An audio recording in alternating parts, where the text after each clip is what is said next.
उसमें से 2 अटेम्प्ट में मैं कॉन्फ्रेंस आउट हुआ and the first time I got screen out was in Bangalore, my 8th attempt मई में। वो भी एक अलग एक्सपीरियंस था क्योंकि कभी स्क्रीन आउट नहीं हुए, कभी पता नहीं था कि वो फील कैसी होती है। तो वहाँ से स्क्रीन आउट हुए, तो then it was a time कि भाई अब तो कुछ भी हो जाए, अब तो इतना ज़्यादा डाउनग्रेड हो गए थे हम अपने इससे प्रोसेस से, अपने अपनी नज़रों में कि भाई पहले रिकमेंड हुए, फिर उसके बाद कॉन्फ्रेंस आउट हो रहे हैं, उसके बाद स्क्रीन आउट हो गए, और इससे क्या गंदा होगा, सीरियस भी क्लियर नहीं हो रहा।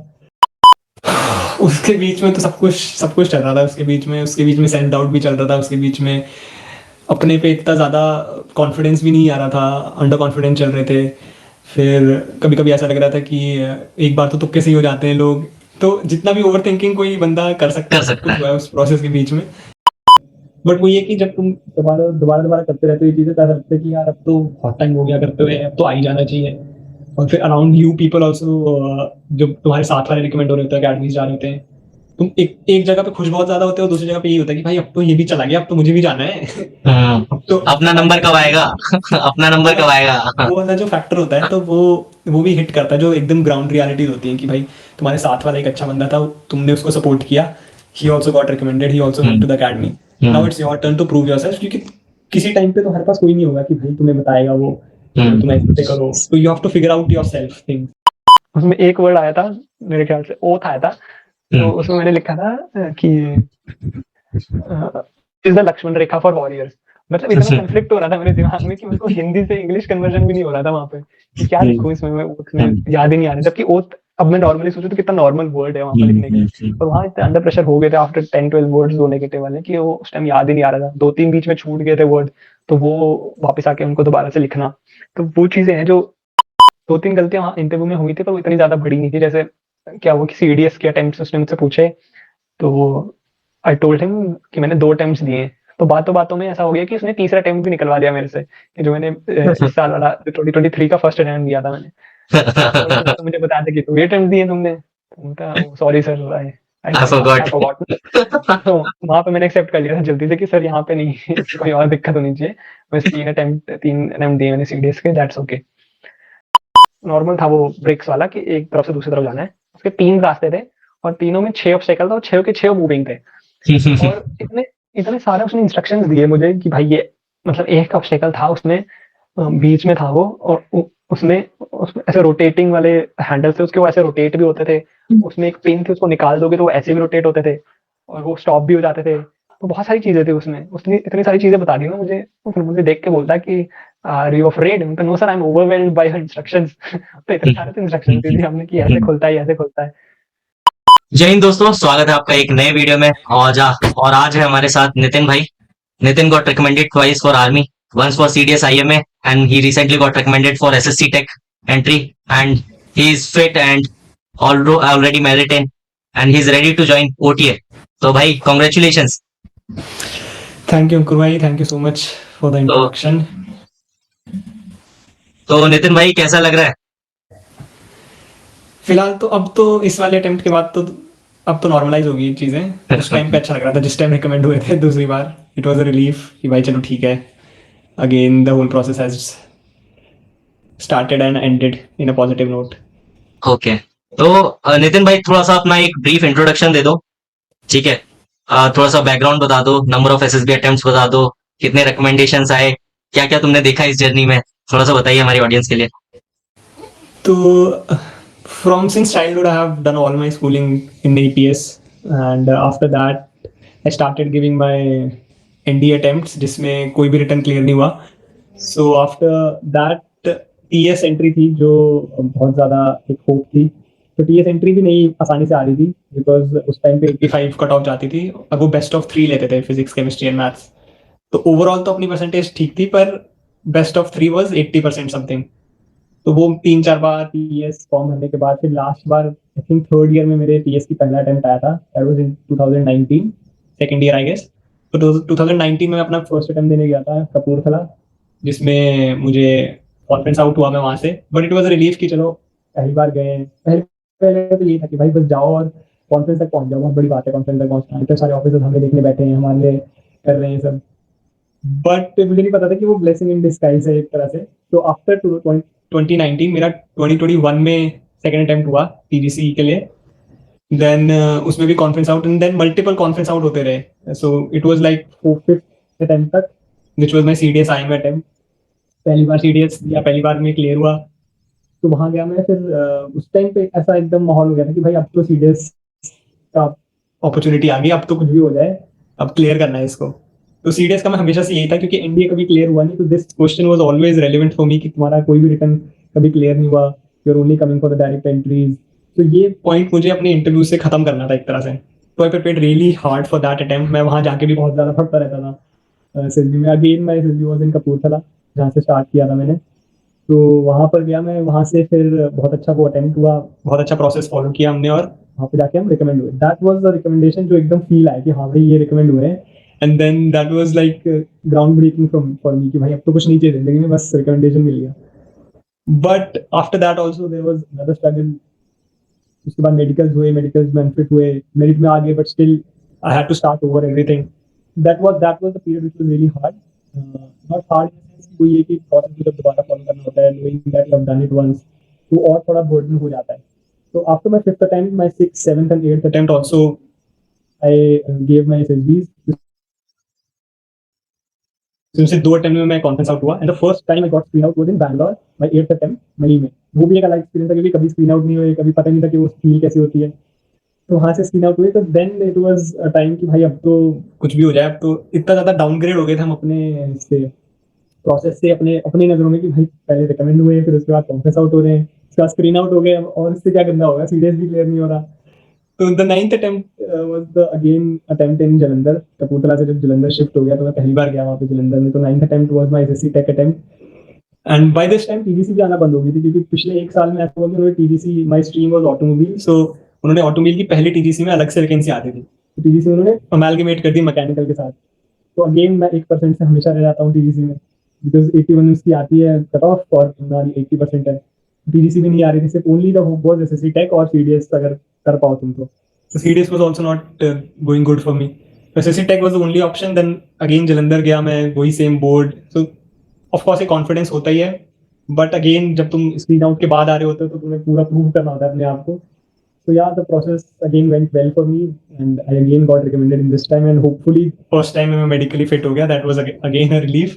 But इस टाइम और ज़्यादा जो प्रेशर था वो मेरिट का था, क्योंकि इतने ज़्यादा लोग रिकमेंड कर दिए थे इन लोगों ने। Around 250 people got recommended, and only 175 seats were there. तो वो एक और चीज़ था, पर होपफुली वो भी ठीक हो गया। Now we are just all set to go. तो एक रिलीफ वाली बात है कि भाई इतने स्ट्रगल के बाद, रिकमेंडेशन लेने के बाद फिर कॉन्फ्रेंस आउट हो रहे हैं, फिर स्क्रीन आउट हो रहे हैं, है ना? हाँ तो we use to talk about all these things जब ये सब चल रहा था, है ना? हाँ भाई। तो वो फेज एक अलग ही फेज था। Finally you are ready to join officer training academy. तो ऑफिसर ट्रेनिंग एकेडमी गया जा रहा है ना तू? हाँ, अब सारे SSC टेक वाले OTA गया जा रहे हैं। अच्छा, इसका भी कोई नया सीन है क्या? ऐसा कुछ क्या नाम है, उन्होंने हमें भी अभी तक किसी को भी पता नहीं है, क्योंकि पहला बैच ही जा रहा है SSC टेक में। सो वहाँ पे भी जो गया में ऑफिसर्स है, वो भी चेन्नई गए थे फॉर रेकी एंड ऑब्जर्वेशन की कैसे कैसे ट्रेनिंग होनी है, क्या क्या फीडबैक उन्होंने लिया है वहाँ से। We will also get to know new things. Gaya में हमारे सीनियर्स हैं भी कि नहीं है, बोल तो नहीं कि TS और SCO एंट्री है, but that is the last batch, so I think June तक ही रहेंगे वो लोग। So we never know what is going to happen there. पर अच्छा है कि नई अकेडमी में जा रहे हैं, पर वो ये कि चेन्नई में जितना रगड़ा मिलना वाला था हमें अपने सीनियर से, जो हमें जानते थे यहाँ से, अब वो नहीं मिलेगा। तो वो तो अच्छी बात है ना, ब्लेसिंग इन डिस्गाइज की भाई वहाँ सीनियर नहीं होने वाले। हाँ वही बात, रगड़ा पट्टी कम होगी। वही बोल रहे हैं सब कि रगड़ा तुम्हारा सिर्फ DS ही लेगा, जो ऑफिसर्स है वहाँ पे, बाकी लोग तो बस देखेंगे ही। चलो बढ़िया यार, ओटीए चेन्नई में तो वैसे भी बहुत गर्मी रहती है, ठीक है, वहाँ का उसका अलग ही माहौल है। तो यार ये बताओ, सबसे पहले रिकमेंडेशन आया था CDS IMA के लिए, ठीक है, उसमें तुमने बोला कि उसमें तुम्हें आ रहा था कि सेंस आ रहा था कि हाँ भाई रिकमेंड हो रहे हैं, ठीक है। उसके बाद ये जो तुम्हारा बीच का फेज था बिफोर योर सेकंड रिकमेंडेशन, ठीक है, उसके बीच में क्या चल रहा था दिमाग में कि जब हो नहीं रहा था? उसके बीच में तो सब कुछ चल रहा था। उसके बीच में सेल्फ डाउट भी चल रहा था। उसके बीच में अपने पे इतना ज़्यादा कॉन्फिडेंस भी नहीं आ रहा था, अंडर कॉन्फिडेंस चल रहे थे। फिर कभी कभी ऐसा लग रहा था कि एक बार तो तुक्के से ही हो जाते हैं लोग। तो जितना भी ओवर थिंकिंग कोई बंदा कर सकता कर सकता है। हुआ है उस प्रोसेस के बीच में, क्योंकि इट्स अ फैक्ट दैट कि जब तुम एक बार हो जाते हो, तो फिर उसके बाद तुम्हें थोड़ा कॉन्फिडेंस आ जाएगा कि हाँ भाई तुमने प्रोसेस किया हुआ है, but still you have to do it all again, because as the SSB assessors also say, and बाहर भी जो लोग कहते हैं कि वो उनको कोई मतलब नहीं तुम्हारे पास्ट एक्सपीरियंसेस है, पास्ट में क्या क्या हुआ है तुम्हारे, चाहे तुम रिकमेंडेड बंदे हो, चाहे तुम स्क्रीन आउट बंदे हो, चाहे कॉन्फिडेंस आउट बंदे हो, इट ऑल मैटर्स कि उस एसएसबी में तुमने कैसा परफॉर्म किया। तो जब पहली एसएसबी गया मैं, तो सीडीएस आईएमए की रिकमेंडेशन के बाद, that was CDC SSB Allahabad में।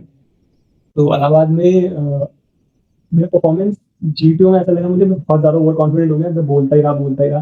देयर वाज अ टाइम, मैंने बताया था तुझे जीडी में, कि मैं 1.5 मिनट तक अकेला ही बोलता रहा, कोई मुझे काउंटर भी नहीं कर रहा है, कोई मुझे बोल भी नहीं रहा है चुप होने को, क्योंकि मेरे पास पॉइंट्स इतने ज़्यादा हो गए थे उस टाइम तक कि मेरे पास, और मेरा फेवरेट टॉपिक, मतलब एक तरह से जब तुम प्रिपेयर करके जाते हो तो तुम्हें ऐसा लगता है कि भाई हमारे डोमेन का कोई टॉपिक आ जाए तो बहुत मजा आ जाएगा। तो वैसे वहाँ पे हो गया था कि डोमेन का हमारे टॉपिक आ गया इंटरनेशनल रिलेशन से, और फिर रोक नहीं पाए हम अपने आप को कि भाई अब तो बोल ही देंगे सब कुछ। तो वहाँ थोड़ा बहुत ऊपर नीचे हो जाता है कि व्हेन यू लोग, तुमने अच्छे से प्रोसेस पिछली बार भी किया, तो तुम्हें पता नहीं होता कि तुमने फुल स्टॉप कहाँ लगाना है, कि भाई बस ठीक है, अब इतने के बाद इट्स ओके। तो वो एक चीज़ें थी जो वहाँ से सीखने को मिली। फिर इंटरव्यू में भी एक्सप्लेनिंग द सेम थिंग कि मेडिकल में क्या हुआ, वो एक और फैक्टर जुड़ गया था, क्योंकि अब तुम रिकमेंड होके आए तो वो भी एक क्वेश्चन होगी, जो सेट ऑफ क्वेश्चन जो इंटरव्यूअर पूछेगा, तो वो अंडर थे, उसको अच्छे से प्रेजेंट करना इन इंटरव्यू, वो बहुत इंपॉर्टेंट था। वो अगले अटेम्प्ट भी नहीं हुआ था। तो वो ये कि जब मेरे साथ वाले, मेरे ग्रुप से मेरे ख्याल से 2 लोग रिकमेंड हुए, तो उनसे मैंने फीडबैक लिया, उनसे मैंने पूछा, then again moving on, again same process, दोबारा से करो सब कुछ। बट वो ये कि जब तुम दोबारा करते रहते हो ये चीज़ें, तो ऐसा लगता है कि यार अब तो बहुत टाइम हो गया करते हुए, अब तो आ ही जाना चाहिए। और फिर अराउंड यू पीपल ऑल्सो, जो तुम्हारे साथ वाले रिकमेंड हो रहे होते हैं, अकेडमीज जा रहे होते हैं, तुम एक जगह पे खुश बहुत ज्यादा होते हो, दूसरी जगह पे ये होता है कि भाई अब तो ये भी चला गया, अब तो मुझे भी जाना है। अब तो अपना नंबर कब आएगा अपना नंबर कब आएगा वो वाला जो फैक्टर होता है, तो वो भी हिट करता है, जो एकदम ग्राउंड रियलिटी होती है कि भाई तुम्हारे साथ वाला एक अच्छा बंदा था, तुमने उसको सपोर्ट किया, he also got recommended, he also went to the academy, now it's your turn to prove yourself. क्योंकि किसी टाइम पे तो हमारे पास कोई नहीं होगा कि भाई तुम्हें बताएगा वो, तुम ऐसे करो, तो you have to figure out yourself things. तो वो एक प्रोसेस था, एक फेज था कि जो उससे वेंट थ्रू होने लगा, क्योंकि उसके बाद सारी चीज़ें डिग्रेड ही होने लगी, क्योंकि after my serious recommendation, the only TDC जो अटेम्प्ट में दे पाया उसके बाद वाला, तो उसके बाद टीडीसी आना बंद हो गया मेरे लिए। somehow I couldn't clear any CDS after that। बहुत ज़्यादा मेहनत की, बहुत ज़्यादा रिवाइज किया, बहुत ज़्यादा सारी चीज़ें करके देख ली, बट या मेरे में कुछ ऊपर नीचे रहा होगा, that is the reason I couldn't clear any of the CDS after that। But CDS भी नहीं हो रहा था, फिर उसके बाद अगेन कॉन्फ्रेंस आउट हो रहे थे।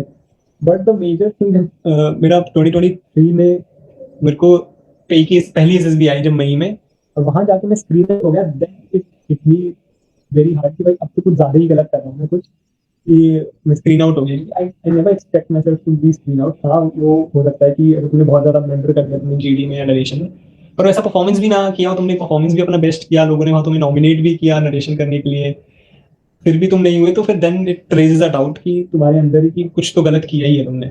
तो वहां से मेरे को लगा कि भाई अब तो स्ट्रेट माइंड कुछ करना पड़ेगा इस चीज़ का। फिर उसके बाद थोड़ी बहुत और चेंजेस किए मैंने अपने प्रोसेस में, अपने जो चीज़ें मैं करता था पहले उसको और अच्छे से प्रेजेंट करने की कोशिश की। वही है, उसी चीज़ों को दोबारा दोबारा करके और प्रैक्टिस किया मैंने, अपनी लाइफ को मेनली सॉर्ट किया। उस टाइम पे लाइफ भी बहुत डिसॉर्टेड थी कि कहाँ जाना है, बैकअप क्या करना है, क्योंकि बैकअप प्लान्स अब और ज़्यादा माइंड में आने लगे थे, क्योंकि एक बार रिकमेंड होने के बाद अगर नहीं होते तो फिर उसके बाद तो तुम्हें बैकअप सोचना ही पड़ जाता है एक तरह से, कि अब तो यार दूसरी बार भी क्या पता कुछ ऐसा हो जाए जिसकी वजह से तुम ना जा पाओ। तो that was also playing on my mind, मैं और कौन से एग्जाम्स दूं। तो उस सब के बीच में मेरे ये वाली जो SSB I the 9th attempt, उसके उससे पहले मैंने बैंक का फॉर्म भर दिया था, मैंने कैट का फॉर्म भर दिया था। तो 4-5 तारीख को मेरी रिपोर्टिंग थी, और 4 को मुझे जाना था मैं मोहाली से। तो 4 को मैं बैंक एसबीआई पीओ का एग्जाम दे के शाम को निकला हूँ यहाँ से, और 5 को मैंने वहाँ अपनी वो दी है, स्क्रीनिंग दी है जलंधर वाले अटेम्प्ट की। And then while coming back मैं रिकमेंड हो गया था, तो उसके बाद फिर मैं कैट का एग्जाम ही देने नहीं गया, क्योंकि हो गया था। तो क्योंकि फिट होके तो नहीं, पर हाँ फिट होके आ गए थे उस टाइम तक हम। 26 को एग्जाम था हमारा कैट का, पोस्टपोन करा के भी हमने सिर्फ फिट हो गए थे, तो फिर I thought of not giving it anyway. तो वो प्रोसेस बीच में टफ था, बट ये वही एक टेस्टिंग फेज होता है कि तुम कितना ज्यादा अपने आप को रोक के रख सकते हो and be in the process. उस प्रोसेस में बहुत दोस्तों ने भी हेल्प की, बहुत लोगों से बात करता रहा, तो उनसे भी बहुत ज्यादा चीजों से मुझे सीखने को भी मिला। और मुझे गोइंग वाला जो फैक्टर होता है ना, वो एक बंदा भी आके दे देना कि कोई बात नहीं, तो कोई बात नहीं, तो कर देना, वो वाला चीज किसी भी बंदे से अगर तुम्हें मिलता रहे ना, एक constant support, that is really helpful at that time. वो मुझे लकीली मिलता रहा एंड नितिन भाई, सबसे पहले अपने इस रीसेंट अटेम्प्ट की बात करते हैं। तो इस बार क्या चेंजेस किए अपनी प्रिपरेशन में? जो पहले अटेम्प्ट में तुम्हें अनसक्सेसफुल चीजें मिल रही थी देखने को, कॉन्सिक्वेंसेस देखने को मिल रहे थे कि भाई रिकमेंडेशन के बाद 2 कॉन्फ्रेंस आउट, देन उसके बाद एक स्क्रीन आउट, तो इस बार तुमने क्या हाँ। चेंजेस किए इस अटेम्प्ट से पहले? तो इस अटेम्प्ट से जैसे इमीडिएट पहले मैं स्क्रीन आउट हुआ था, तो सबसे पहला मोटो था कि भाई स्क्रीन इन होना है, कुछ भी हो जाए। तो मैं वही है कि रोज हमारे ऐसे जैसे ग्रुप में होता है, सभी के ग्रुप्स होते हैं, तो उसमें एक एक फोटोज आती है सबके पास। तो वो रोज के एक फोटो में 5 बैट के वर्ड्स और 5 एसआरटीज देते थे। तो मैं बस वही एक पिक्चर पे 2-3 स्टोरीज बना के, जो भी उसमें से बेस्ट है, उसको सिलेक्ट करके उसको नरेट करता था अपने आप से in front of the mirror, और मैं विजुअलाइज करता था कि मैं ग्रुप में मैं ग्रुप में ही बैठा हूँ। तो उसके हिसाब से ही मैं अपना वेट करता था कि भाई किसने बोल दिया, फिर इसने बोल दिया, देन मेरे साइड वाला बोल रहा है इस टाइम पे, एंड देन मैं बोलूंगा। फिर उसके बाद नरेशन में मैंने क्या नाम है उसको शॉर्ट करने की कोशिश की, क्योंकि एक बार तो शायद तूने भी तेरे से भी बात हुई थी, तो तूने भी बताया था कि ज्यादा जल्दी भी नहीं बोलना है और बहुत ज्यादा हम्म। क्या नाम है ऐसा भी नहीं लगना चाहिए कि तुम बस खत्म करने की कोशिश कर रहे हो। क्योंकि मेजरली स्क्रीनिंग में ऑल्दो मैं स्क्रीन आउट नहीं हुआ कभी, पर मेरा हमेशा से ये रहता था कि मैं बहुत जल्दी जल्दी बोलता था, और ताकि वो 1 मिनट में शॉर्ट खत्म हो हो जाए। जाए। और मेरी बैंगलोर में यही शायद गलती हुई थी, क्योंकि पहली बार ऐसा हुआ बैंगलोर में कि उन्होंने बोला कि जितना देर बोलना चाहते हो बोल लो, और मैं सोच रहा हूँ कि भाई जल्दी जल्दी बोल के खत्म कर देते हैं। और उसकी वजह से मैंने बहुत शॉर्ट मेरी वो हो गई थी क्या नाम है नरेशन, और ज्यादा मैं इनपुट्स भी नहीं दे पाया था, क्योंकि मैं सेकंड पे बैठा हुआ था। तो पहले वाले ने जब स्टोरी बोली तो उसको नेक्स्ट बोला नहीं उसने, तो मैंने बोला कि भाई मुझे नेक्स्ट ना बोल दे, इससे पहले पहले मैं खत्म कर देता हूँ। तो आई थॉट मेरे दो जो गलतियां थी मेरी पिछले स्क्रीनिंग में, वो एक यही थी कि नरेशन मेरा बहुत ज्यादा इफेक्टिव नहीं था, और दूसरा जब क्योंकि मेरा जीडी में कंट्रीब्यूशन बहुत अच्छा था, तो जब सब लोगों ने मुझे नॉमिनेट किया तो उस टाइम पे पहली बार ऐसा हुआ कि मुझे नरेशन देना है पूरा कॉमन ग्रुप का। मेरे किसी भी अटेम्प्ट में ऐसा नहीं हुआ कि नरेशन करने को किसी ने असेसर्स ने बोला हो किसी को कि नरेट कर दो कोई एक कॉमन क्या कॉमन नाम है स्टोरी को। बंदा चूज करके। तो हम्म। वो कभी हुआ ही नहीं था, तो वो मुझे एक्सपीरियंस ही नहीं था कि भाई करना क्या है हम्म। इसमें। अब मैं वहां कंफ्यूज हो गया खड़ा होकर कि मैंने असेसर्स को एड्रेस करना है कि अपने जो फेलो कैंडिडेट्स हैं उनको एड्रेस करना है। तो उसमें मैं थोड़ा ज्यादा कॉन्शियस हो गया था, और मेरे हैंड मूवमेंट्स बहुत ज्यादा हो गए थे। तो ये 3 चीजें थी जो मैंने नरेशन के लिए इम्प्रूव की, और मतलब स्क्रीनिंग के लिए इम्प्रूव की अपने इस वाले अटेम्प्ट में। फिर after going into screening screening जब हो गए, तो उसके बाद मेरा मेन फोकस था कि इंटरव्यू को अच्छा करना है, क्योंकि इंटरव्यू में मेरा कॉन्स्टेंटली आफ्टर रिकमेंडेशन वाले में मैं जस्टिफाई नहीं कर पा रहा था कि मेरे मेडिकल्स में क्या हुआ, फिर क्या नाम है क्यों मैं रिकमेंड नहीं मतलब दोबारा रिकमेंड नहीं हो रहा हूँ। तो ये सब चीजें मुझे आंसर्स को फ्रेम करना था इफेक्टिवली, कि मैं अपने जो प्रॉब्लम्स है उनको एक्सेप्ट भी कर पाऊँ, और क्या नाम उनको शो भी कर पाऊँ कि I have improved upon it, I have come better now. तो उनका फ्रेमिंग ऑफ माय आंसर्स वो करना, उन चीजों को नरेट करना, वही सेम चीज जैसे स्क्रीनिंग के लिए वही मैं नरेट करता था अपने आंसर्स अपने आप से क्वेश्चन करके। तो वो चीज इंटरव्यू के लिए की मैंने। फिर उसके बाद इन जनरल भी लाइफ में भी सॉर्ट होनी चाहिए तुम्हारी, जितना मुझे लगता है, क्योंकि मेरा जो पहला रिकमेंडेशन था वो भी उसी बेसिस उसी मेंटालिटी पे आया था कि जब तुम्हारी लाइफ में चीजें सॉर्ट होती हैं, जब तुम्हारे डिसीजन सॉर्ट होते हैं, जो तुम रूटीन फॉलो कर रहे हो वो सॉर्ट होता है, तो फिर तुम्हें वहां प्रेजेंट करने में बहुत आसानी होती है। तो आफ्टर मई से लेकर जितना भी सितंबर वगैरह तक जितना भी टाइम था मेरे पास, उसमें यही कॉन्स्टेंटली चल रहा था कि भाई ये डिसीजन है मेरे बैकअप के, या ये तैयारी कर रहा हूँ मैं इस चीज के लिए, या चाहे रूटीन में हो कितने बजे उठना है, क्या क्या चीजें करनी है फॉर फिटनेस एंड एवरीथिंग। तो वो चीजें सब सॉर्ट हो जाती है ना, तो एक खुद मोरल बूस्टर मिलता है तुम्हें while going to this SB कि हाँ इन इन पर्सनल लाइफ में भी मैं बहुत ज्यादा सॉर्टेड हूँ। तो वो चीजें भी मैंने थोड़ी बहुत की इनकलकेट अपने रूटीन वगैरह में। बाकी जीटीओ के लिए इतनी ज्यादा तो प्रिपरेशन ऐसे कुछ चेंजेस नहीं करने पड़े, क्योंकि जीटीओ ओवर द टाइम मेरा अच्छा ही था। और बस यही था कि स्ट्रक्चर्स को देख के अब और ज्यादा आइडियाज इतने ज्यादा क्लिक होना बंद हो गए थे, क्योंकि आफ्टर सो मेनी अटेम्प्ट्स जो टेम्पलेट आइडियाज होते हैं वो पता ही होते हैं, सबको ही पता होते हैं। बट द पॉइंट इज जब फोर्थ ऑब्स्टेकल में जा रहे हैं पीजीटी में, या बहुत ज्यादा हार्ड ऑब्स्टेकल दे रहे हैं, हम्म। उस टाइम पे जब जाके फंस जाते हैं, तो उस टाइम पे जो आइडियाज आना होते हैं ना वो बंद हो गए थे। क्योंकि पिछले 2 सीटी कमांड टास्क में मेरे साथ ऐसे ही हुआ था कि मैं अंदर तो चला जा रहा था, क्योंकि बहुत हम्म। इजीली वो रास्ता था जो अंदर जाने का था, पर उसके बाद जो लास्ट डिफिकल्ट मोमेंट थे वहां के, वो टैकल नहीं हो पा रहे थे। तो वही जितने भी मैं उसके लिए कर रहा था कि जितने भी यूट्यूब पे वीडियोस हैं, जितने भी स्ट्रक्चर्स हैं वहां पे, उनके स्क्रीनशॉट्स ले लिए, फिर उसके उनको लेके खुद ही ब्रेनस्टॉर्म करने की भाई क्या क्या आइडियाज होंगे। खुद नहीं आ रहे तो दोस्तों को भेज दिए कि भाई तू बता इसके क्या आइडियाज होंगे, इस पे कैसे बाहर निकलेगा। उनके वीडियोस नहीं देखे कि वो क्या आंसर्स बता रहे हैं, बट ब्रेनस्टॉर्मिंग योरसेल्फ कि भाई कैसे कैसे चीजें होंगी। तो वो किया था जीटीओ के लिए। एंड साइकोलॉजी के लिए तो सिमिलर प्रैक्टिस ही करते थे। मैं तो प्रैक्टिस ही करता था। मेरा मेन फोकस ये होता था कि 3.5 मिनट में यहाँ घर पे मैं प्रैक्टिस कर लूँ टैट और उसकी पीपीटीटी की, ताकि वहां जाके मेरे पास एम्पल अमाउंट ऑफ टाइम हो कि अगर मुझे कुछ चेंजेस भी करने हो वाइल राइटिंग, तो वो 4 मिनट में बहुत ईजिली हो जाते हैं। तो वही 2-3 लोगों का ग्रुप था हमारे, तो उसमें ही हम प्रैक्टिस कर लेते थे, 1-2 पिक्चर्स दिन की या 2-3 पिक्चर्स, और एक दिन बैठ के टाट की 6 पिक्चर्स कर लिया, ऐसे कर लिया। और बैट के लिए मेन, क्योंकि बैट सबसे डिफिकल्ट होता था कि वहाँ पे स्ट्राइक करना एकदम से वर्ड्स, तो बैट और एसआरटी के लिए भी सेम टाइम बेस्ड प्रैक्टिसेस करते थे हम। बैट और एसआरटी के लिए इतना हैवी ड्यूटी नहीं किया था जितना टैट वगैरह के लिए करते थे, क्योंकि टैट तो पूरी पिक्चर बना देता है एक तरह से इंडिविजुअल की। और साइकोलॉजी में जितना वेट मैं एसडी में डालता हूँ उससे ज्यादा तो किसी में नहीं डालता मैं, क्योंकि एसडी मैं बहुत ज्यादा प्रिपेयर करता हूँ कि उसमें प्रेजेंटेशन बहुत अच्छे से हो, और जो भी चीजें मैं यहाँ प्रिपेयर करके जाता हूँ वही मैं वहाँ लिख पाऊँ, क्योंकि वो एग्जीक्यूशन भी उतना इंपॉर्टेंट है जितना तुम प्रिपेयर करके जा रहे हो। बस वही डिफरेंस है एक कॉन्फ्रेंस आउट कैंडिडेट और एक रिकमेंडेड कैंडिडेट में, जो मुझे लगता है कि जितना भी इंसान प्रिपेयर करके जाता है, एक बंदा जो वहाँ रिकमेंड हो रहा है वो सब कुछ एग्जीक्यूट कर दे रहा है वहाँ पे अंडर प्रेशर, और एक बंदा है जो वहाँ पे एग्जीक्यूट कहीं कहीं नहीं कर पा रहा है, जिसकी वजह से वो रिकमेंड नहीं हो पा रहा है। So I think that was the reason जो मैंने चेंजेस किए इस बार, और होपफुली उनको देख के और रिकमेंड कर दिया उन लोगों ने। ठीक है, तो अब सबसे लेटेस्ट रिकमेंडेशन के बारे में बात करते हैं, ठीक है, जिसके लिए अपॉर्चुनिटी मिली है होती है गया जाने की। तो एसएसबी जलंधर में था ना, एसएससी टेक का? हाँ। अच्छा, तो स्क्रीनिंग का कैसा सीन था? स्क्रीनिंग का तो ऐसे ही था कि 5 तारीख को था हमारा स्क्रीनिंग, हम वहाँ पहुंचे, फिर उन्होंने डॉक्यूमेंट्स वगैरह देखे हमारे, फिर उसके बाद हम ब्रेकफास्ट करके वही ओआईआर देने चले गए। ओआईआर वही था same, I don't remember the codes, but वही जो तूने पीडीएफ भेजी थी उसी में से थे ज्यादातर क्वेश्चंस, तो वो हो गए थे दोनों। OIR was good. Then after that PPDT की इमेज थी हमारी, इट वाज लाइक कि एक गाड़ी में बैठे हुए 2 लोग, और एक ने एज्ड लोग थे दोनों, और एक के सर पे हैट थी और दूसरा ड्राइविंग सीट पे था। तो यही 2 बंदे हमें दिख रहे थे। तो यही 2 चीजें मैंने अपनी स्टोरी में भी लिखी, क्योंकि मैं ऑटोमोटिव का था, तो मुझे वही रिलेट हो गया कि भाई हमने अपनी गाड़ियां जब बनाई थी फॉर्मूला स्टूडेंट कॉम्पिटिशन्स के लिए, तो उसी को मैंने अपने इसमें लिख दिया, क्या नाम है, पीपीडीटी में। तो फिर उसके बाद पीपीडीटी के बाद उन्होंने फिर ग्रुप्स में बांट दिया हम लोगों को, और उनके जलंधर में वहां पे शेड्स थे, मेरे ख्याल से उन्होंने 3D प्रिंटेड शेड्स थे उनके, कि क्या उनके हट्स टाइप बनाए हुए थे, उसी में हमें लेके चले गए, और उसी में हमारा जीडी, आई गेस 15 लोग थे हम, उसी में हमें बिठा दिया और एक एक करके हमने नरेशन दिया। फिर नरेशन वेंट गुड, नरेशन में सब कुछ बता दिया, क्योंकि मैं बहुत टेक्निकल में चला जाता हूँ तो फिर वो मुझे नेक्स्ट बोल देते हैं। मेरे साथ हमेशा ही ऐसा होता है कि मेरा टेक्निकल स्टोरी जब भी बनती है तो मैं बहुत ज्यादा टेक्निकल जार्गन्स इसमें यूज करता हूँ एकदम एक्सप्लेन करने के लिए। तो जब तक उनको समझ में आ जाती है मेरी स्टोरी तो वो नेक्स्ट बोल देते हैं, तो इस बार भी मुझे नेक्स्ट बोल दिया था उन्होंने, बट आई वाज कंफर्टेबल कि हाँ भाई उन्होंने सुन लिया जो मेरा पॉइंट था।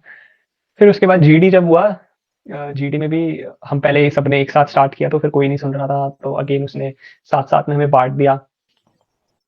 फिर उसके बाद ऐसा हुआ कि उन्होंने पहले स्टार्ट किया, जो दूसरा ग्रुप था, और वो लोग उस पिक्चर पे बना रहे थे कि आई गेस ट्रैक बना रहे थे वो लोग, कि वो लोग ट्रैक पे जा रहे हैं, क्योंकि उनको आई गेस माउंटेन्स दिख रहे थे उसमें, तो वो कुछ ऐसे ट्रैक वगैरह बना रहे थे।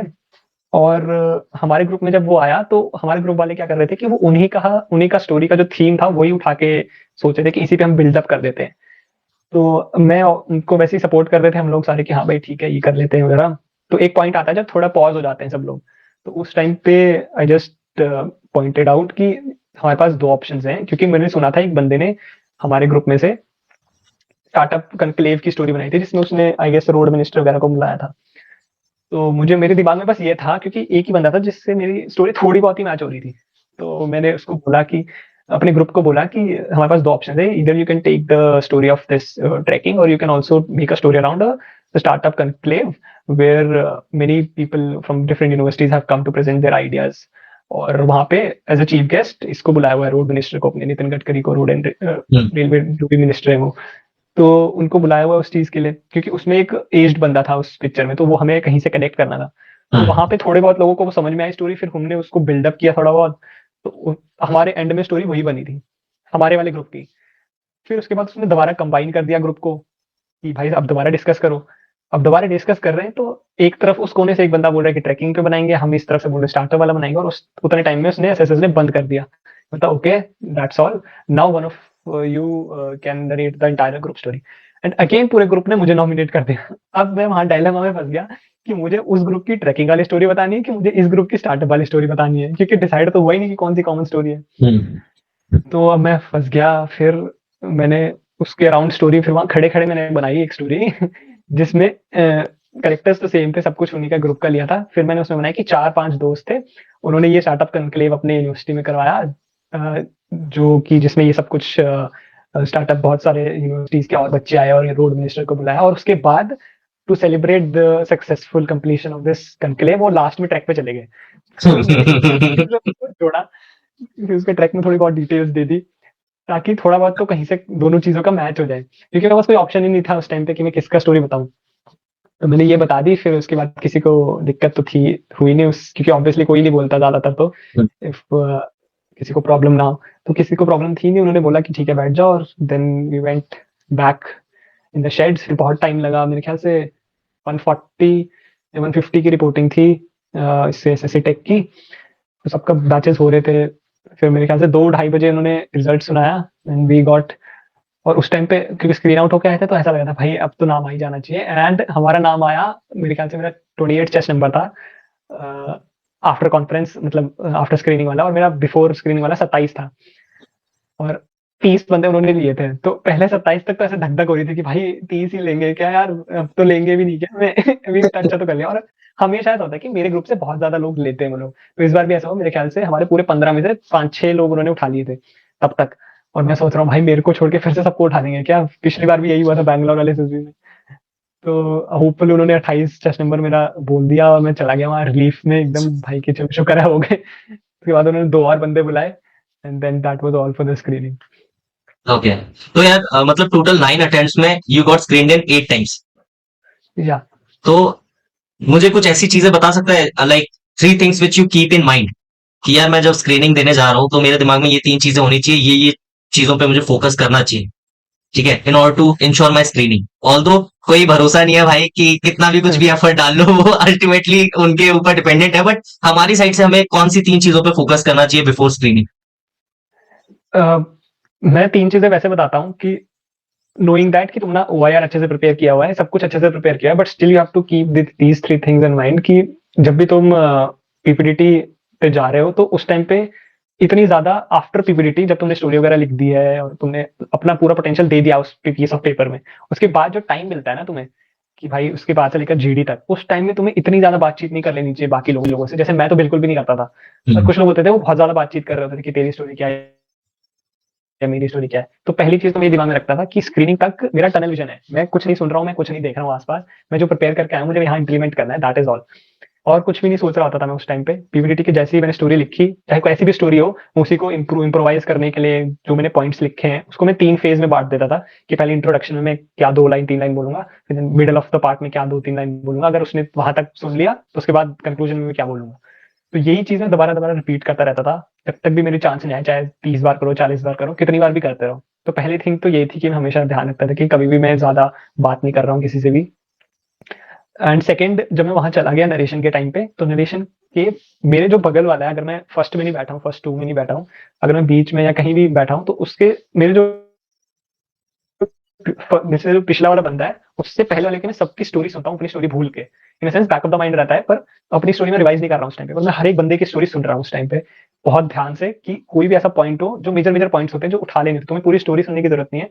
जब तुम थीम समझ जाते हो ना उसकी, तो तुम्हें बस ये देखना है कि जीडी में इसकी स्टोरी से मैं क्या इंक्लूड कर सकता हूँ, क्योंकि बहुत सी स्टोरीज होती है जो तुम्हें पता होती है कि कॉमन क्या बनाएंगे लोग, जैसे एनडीआरएफ वाली स्टोरीज होगी, अगर जैसे कोई पानी वानी दिख रहा है तुम्हें फोटो में, तो तुम्हें पता है कि एनडीआरएफ से कोई आ जाएगा या कोई बचाएगा किस चीजों को। पर तुम्हें थीम नहीं सोचनी, तुम्हें बस ये देखना है उस उन स्टोरीज में से कि उसने जो एक्शंस डाले हैं उसमें से तुम्हारे जीडी में क्या इंप्रोवाइज करने के लिए तुम उसका पॉइंट यूज कर सकते हो, क्योंकि वो खुद भी भूल जाएगा कि उसको ये पॉइंट डालना है।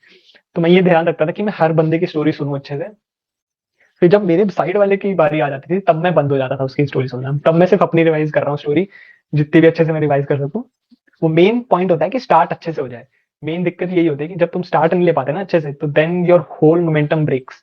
तो मेरा यही होता था, मैं स्टार्टिंग 2 लाइन को ही बहुत ज्यादा बार रिवाइज करता रहता था कि स्टार्ट में ही कुछ ब्लंडर नहीं करना है मुझे, तो मैं उसको रिवाइज करता रहता था। फिर जब इसकी स्टोरी खत्म हो गई, फिर उसके बाद जब मैंने नरेशन दे दिया अच्छे से, उसके बाद जब जितने भी बंदे हैं मेरे बाद, उसके बाद मैं सबकी स्टोरी सुन रहा हूँ अच्छे से।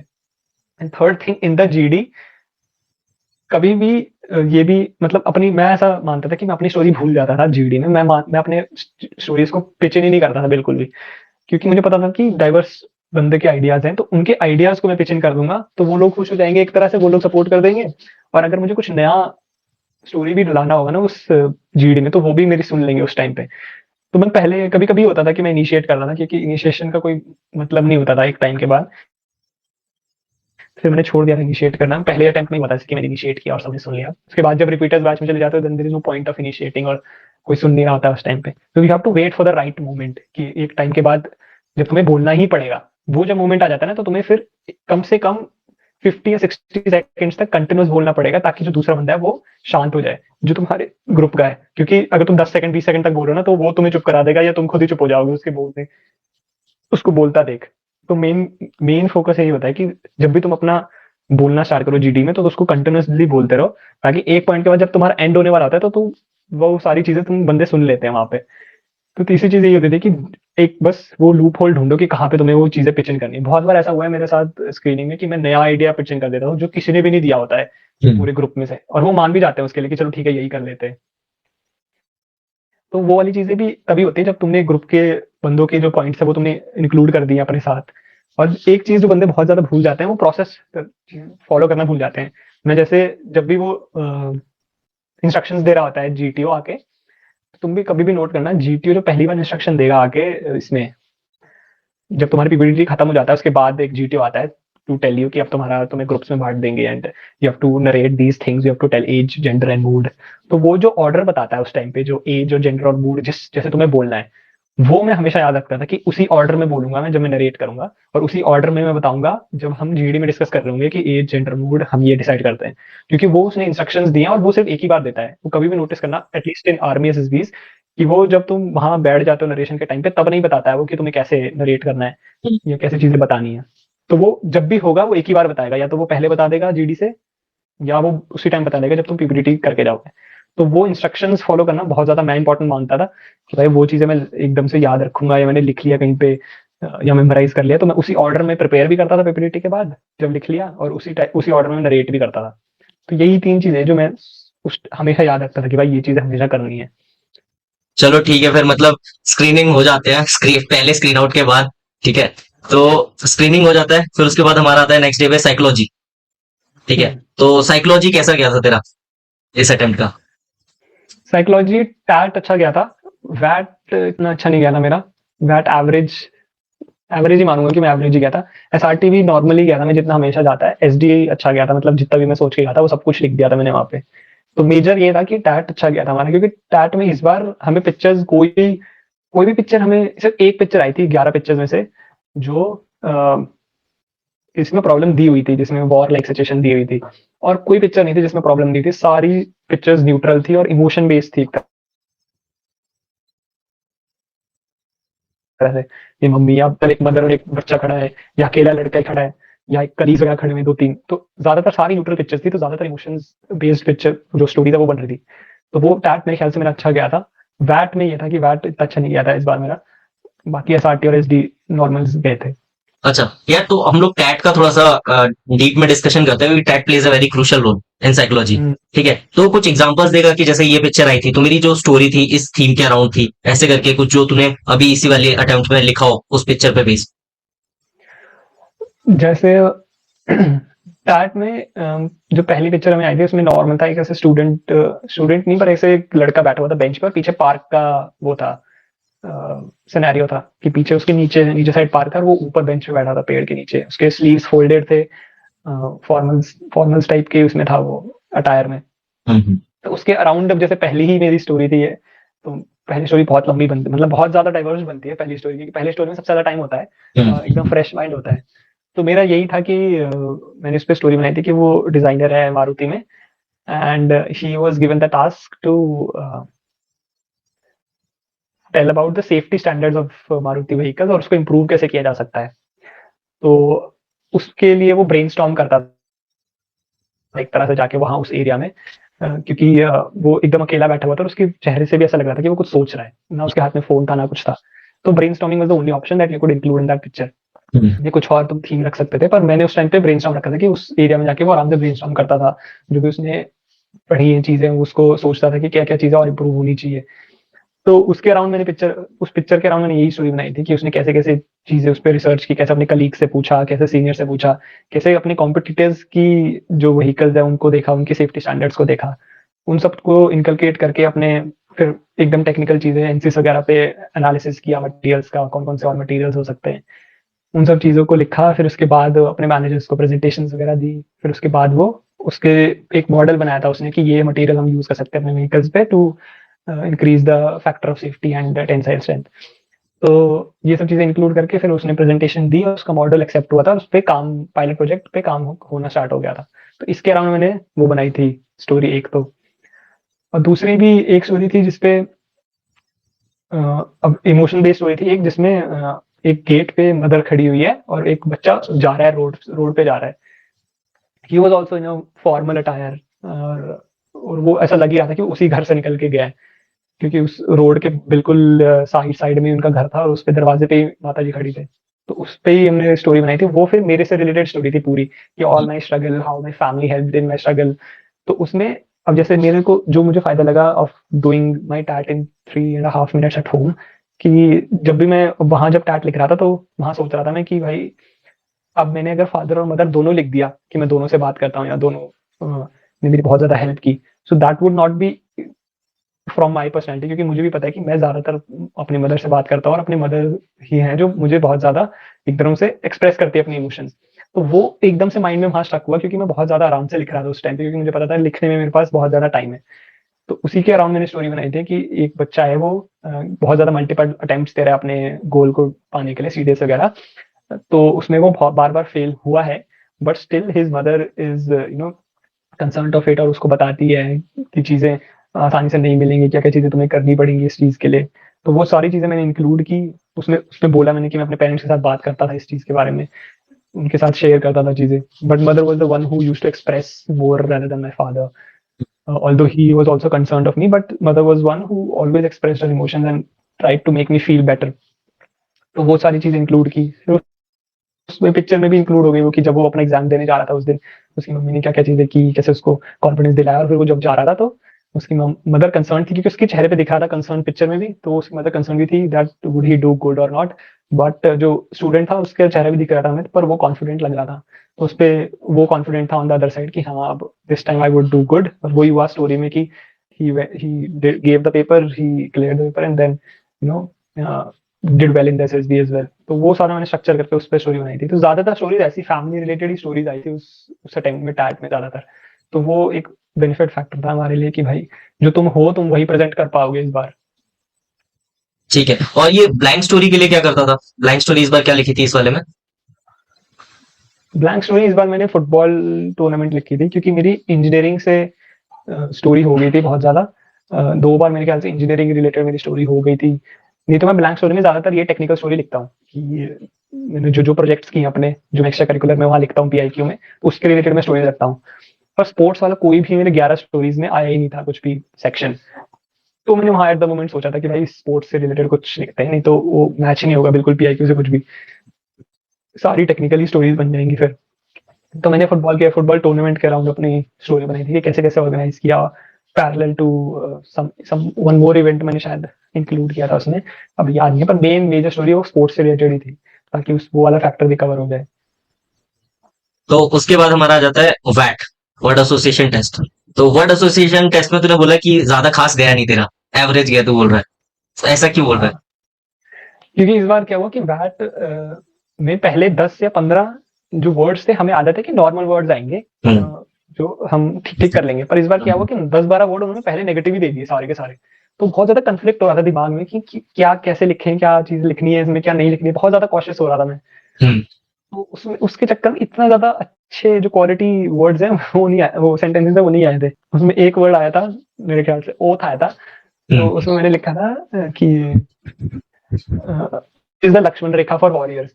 मतलब इतना कंफ्लिक्ट हो रहा था मेरे दिमाग में कि मेरे को हिंदी से इंग्लिश कन्वर्जन भी नहीं हो रहा था वहां पे, कि क्या लिखूं इसमें, मैं उसमें याद ही नहीं आ रहा। जबकि ओथ अब मैं नॉर्मली सोचूं तो कितना नॉर्मल वर्ड है वहां पर लिखने के लिए, और वहां इतने अंडर प्रेशर हो गए थे आफ्टर 10-12 वर्ड्स वो नेगेटिव वाले, कि वो उस टाइम याद ही नहीं आ रहा था। 2-3 बीच में छूट गए थे वर्ड, तो वो वापस आके उनको दोबारा से लिखना। तो वो चीजें हैं जो एकदम प्रेशर में मैं बैट में शायद आ गया था, क्योंकि पहले 12 वर्ड्स 13 वर्ड्स वो नेगेटिव थे। तो उसको कन्वर्ट अच्छे से करके प्रेजेंट करना दैट वाज डिफिकल्ट। वही सेम चीज मैंने कॉन्फ्रेंस में भी बताई कि भाई बैट मेरा अच्छा नहीं हुआ है, बाकी सब कुछ ठीक हुआ है मेरा। सीधा सामने बता दो भाई कि माफ कर दो, गलती हो गई, बैठ के लिए बैठ के बेसिस पे प्लीज मुझे जज मत करना। उसमें मेरे से थोड़ी गलती हो गई है, बाकी सब मैंने जब सही भी किया है। मुझसे पूछा उन्होंने कि क्या क्या तुम इम्प्रूव करना चाहोगे इस बार में, तो मैंने हमेशा ये बोला कि साइक में मैं बैट इम्प्रूव करना चाहूंगा मैम। अच्छा अच्छा, ठीक है। उसके बाद अपना आता है SRT। हाँ, एसआरटी मेरे इस बार मैंने 40 एसआरटी किए थे, मेरे ख्याल से मैक्सिमम ही है मेरे, 40 से ज्यादा कभी नहीं किए मैंने, 30-35 ही होते थे मेरे से एसआरटी हमेशा अटेम्प्ट्स में। इस बार 39-40 तक हो गए थे, वो भी मेरे ख्याल से शायद कुछ ग्लिच हुआ था बीच में वहां पे, तो उसकी वजह से हमें टाइम थोड़ा मिल गया था, और मेरी थोड़ी स्पीड भी मैंने बढ़ा ली थी उस टाइम तक, तो 39-40 एसआरटीज हो गए थे। तो एसआरटीज ठीक थे, स्नेक वाले एसआरटीज बहुत ज्यादा थे, मेरे ख्याल से 3-4 एसआरटी स्नेक वाले थे, नाइफ वाले भी 2-3 एसआरटीज थे। तो यही चीजें थी उस एसआरटीज में, तो बाकी तो एसआरटीज वेंट गुड है, उसमें कुछ ज्यादा इतना मुझे ऐसा नहीं लगा कि मुझे सोचना चाहिए कि भाई कुछ ज्यादा ही बड़ा ब्लंडर कर दिया मैंने। अपने अपने ओपिनियंस थे उसमें एसआरटी में सबके। अच्छा, जैसे तूने बोला कि वहां पे स्नेक वाली SRTs बहुत थी, 3 से 4 रिपीटेड थी, ठीक है, तो मतलब उनके सोल्यूशन सिमिलर ही लगता था कि चेंज करता रहता था?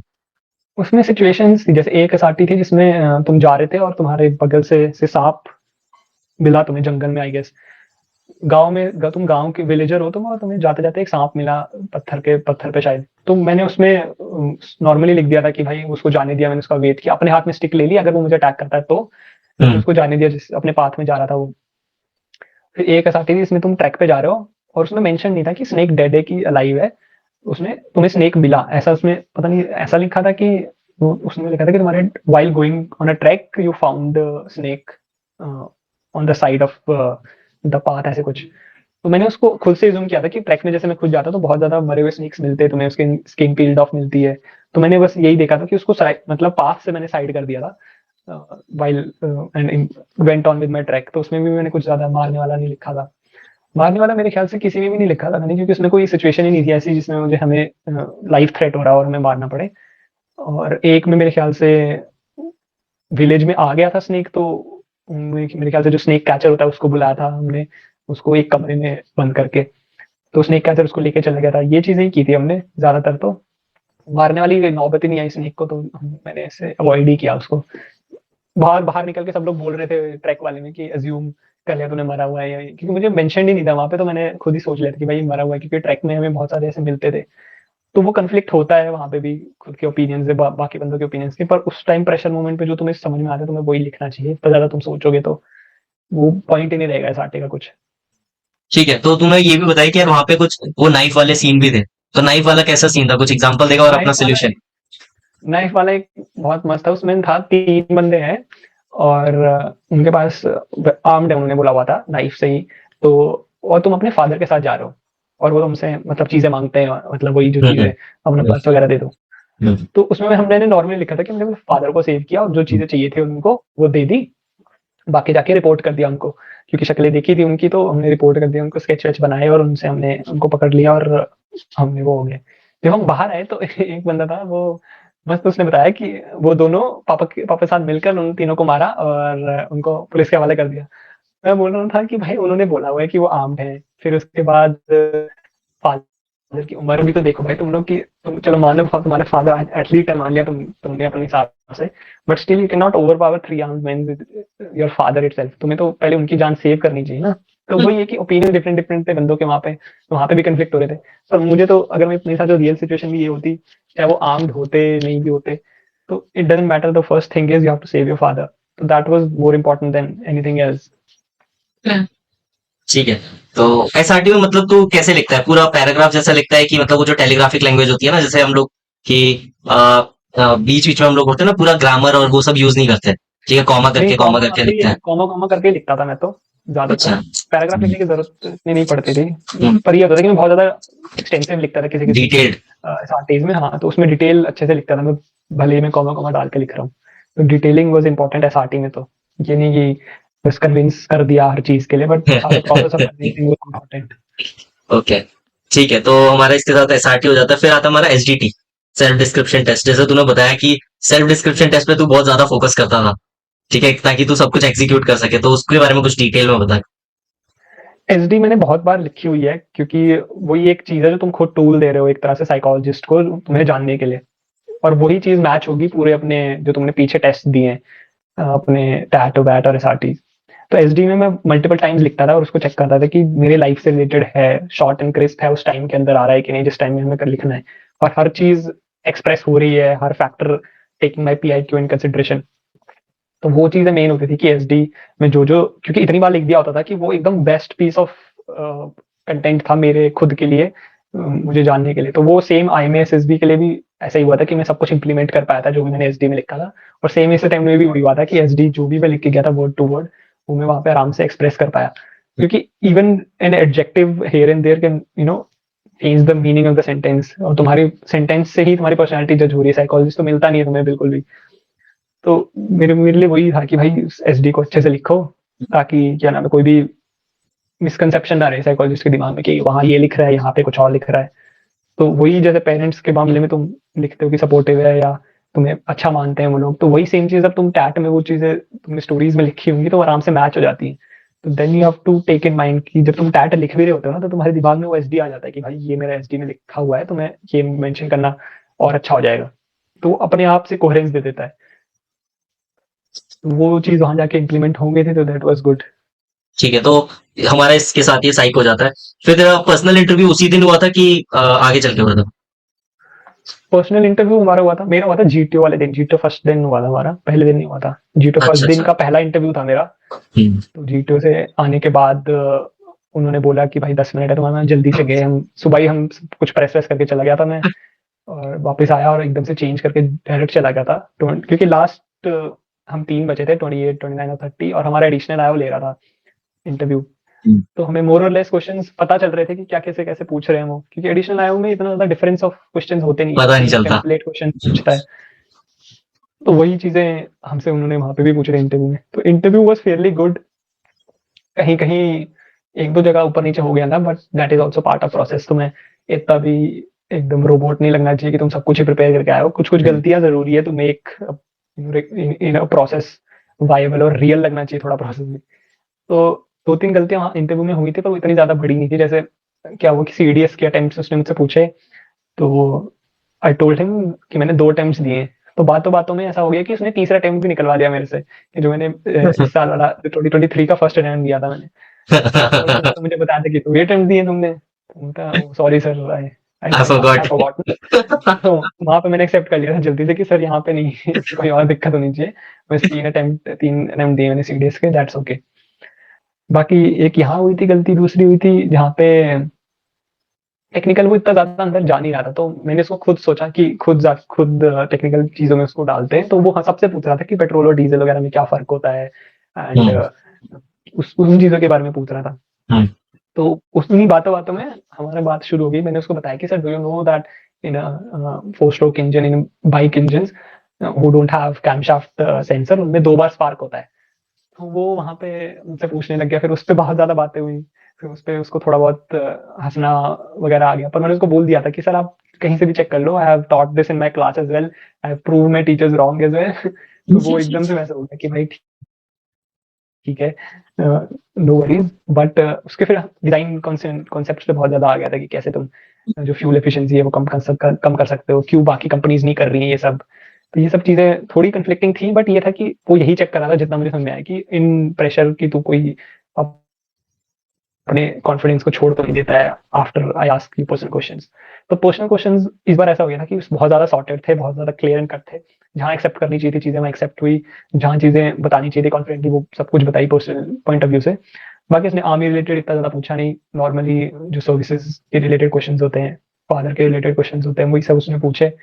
बाकी वही, why do you want to join army, पहली बार ही पूछा मुझसे, why do you want to join army.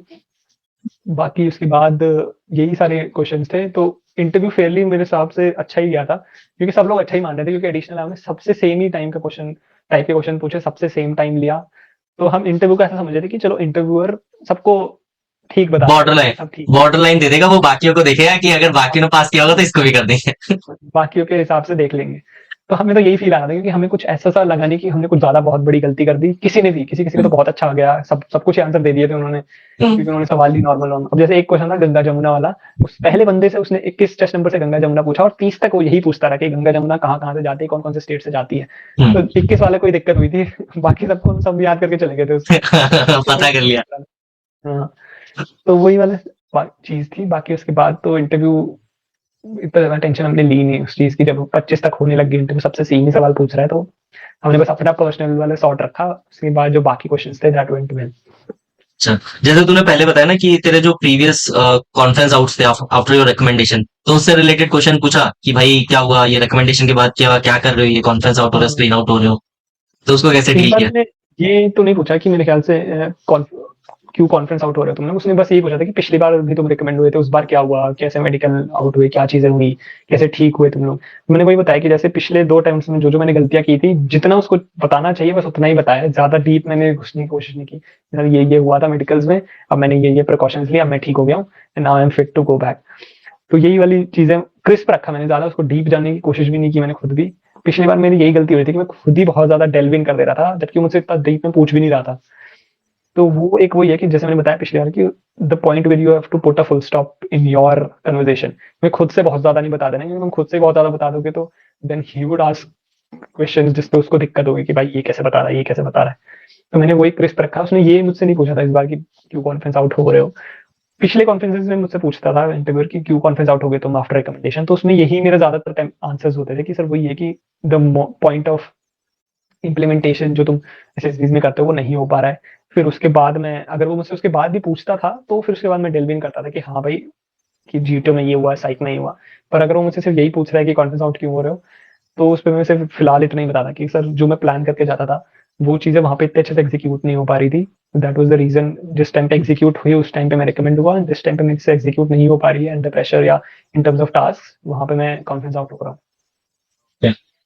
ठीक है, तो यार ये बता, why do you want to join army, इसमें क्या बोल के आया था? इसमें पहला जैसे उसने मुझे पूछा था कि why do you want to join army besides the fact that your family history is from army. तो जैसे पहला पॉइंट तो सबका यही होता है कि भाई मेरी फैमिली यहाँ से है, तो मेरे से उसने वो हटा दिया था। तो मैंने उसके रिस्पेक्ट में ये बोला था कि sir, as I have seen my father and seen my grandfather and everybody, and I have myself lived in that area, in that cantonment, so I want to give the same feeling, the same pride, the same, environment to my future generation as well. I also want to raise them the similar way I have been raised in that cantonment, in that area. The first was this reason, and second वही था कि sir क्या नाम है, economically I don't want a really rich heavy duty life that I want to really spend much of the money. So economically it's a stable background which provides you enough of the privileges to live your life happily. And third was the adventurous activities, the things, the pride for the uniform, the nation which the fire which we have to serve the nation. तो ये सारी चीजें ही मैंने include करके 3 folded answer दे दिया था उसको।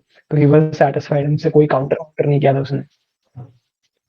ठीक है, इसी के साथ हमारा ये पर्सनल इंटरव्यू हो जाता है, फिर तेरे जीटीओ पे आते हैं। जीटीओ कैसा रहा था? जीटीओ सारा ही अच्छा गया था मेरा। जीटीओ मेजरली मैंने सारी अच्छा किया था, एक्सेप्ट फ्रॉम द सीटी में थोड़ा ऊपर नीचे हुआ था। बाकी एक और था कि मैं अपने क्या नाम है, जो इंडिविजुअल ऑब्स्टेकल है वो बहुत ज्यादा नहीं कर पाया था इस बार। जो मैं अपने स्टैंडर्ड से बता रहा हूँ, बहुत लोग बोलते हैं कि मैटर वगैरह नहीं करता, जो मेरे दिमाग में मेरे स्टैंडर्ड्स होते हैं that is what you have to meet in the GTO मेरे हिसाब से। तो मेरे हिसाब से जो दो मेरे थोड़े लो पॉइंट्स थे वो यही थे कि मेरे थोड़े बहुत जो इंडिविजुअल ऑब्स्टेकल्स है वो नहीं हुए थे, और सीटी में मेरे थोड़ा बहुत अंडर प्रेशर ऊपर नीचे हो गया था। बाकी overall GTO was the best, क्योंकि ज्यादातर वही होता है कि जीटीओ में पता चल जाता है आफ्टर सेकंड डे कि किसका सबसे अच्छा जीटीओ जा रहा है। तो वही ग्रुप वाले भी सब लोगों को बोलने लगते हैं, जो अदर रिकमेंडेड कैंडिडेट्स होते हैं वो भी जब तुम्हें बोलने लग जाते हैं।